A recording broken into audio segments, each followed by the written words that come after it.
I'm going to cover how we took all the data that Aaron had, put it together into a usable package to set up our initial exploration.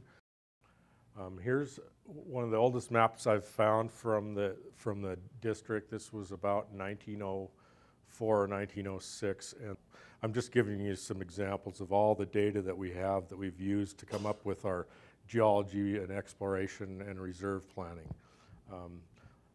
That one's on the McGowan and Anderson. I think it's down First Chance a little bit. There's the Grant and Hartford mine there on the left. A very famous USGS geologist, Pardee, covered the district in the mid-19-teens. And in 1916, he put out a very detailed report on all the old mines with detailed maps, geologic notes. All these are workings, mine dumps, and there's little notes on which way the faults go, what kind of grades he found. It's just super detailed. The Charlton family in the early 60s brought in geologist Joe Irving, who took Pardee's information and combined it with his studies and produced all these beautiful maps. And we have 30 or 40 of these maps, and we've used all these maps to set up our exploration plan. So in early 2009, we acquired Vulcan 3D software. So all the drill data that Pegasus did, which was 4 years worth of core and RC drilling, as well as all the work we did in 2008, was all compiled into databases that this program would accept and that we could use in the software. Once we had everything plugged in there, it was much easier to design our drill plans.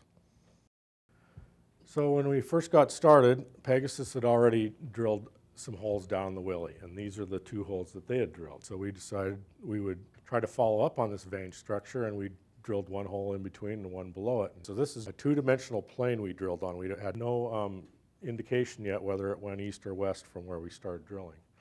This is the Willie vein. The yellow ore body there is the actual ore that you have seen in the reserve report, and the green is the planned mine design to access the ore body. We started down on this level. We drilled out that, had some very good intercepts, so then we decided to go up slope and down dip in this vein. And once again, we encountered the same structure, good grades, so that our plans for 2010 were to drill down dip and laterally to try to expand our reserves. We haven't drilled a single hole this year that we had planned to hit a structure, and we haven't hit the vein system. So it's all holding together the way we expected. And then this is a rendering of the Nancy Hanks ore body, all the old mine workings, as well as the new 3D topo that we have available to us. This is kind of an oblique view, and this is looking southwest basically. So we're going this way and this way and this way with our drilling to expand this ore body, and within the next month or so, we should be able to really increase our reserves. It's kind of like an Easter egg hunt. You know, every time you find an egg, you start looking for more eggs around it, and that's where we're at right now. And we've been expanding on the best ones to begin with, but we've got years and years of targets up there to work on.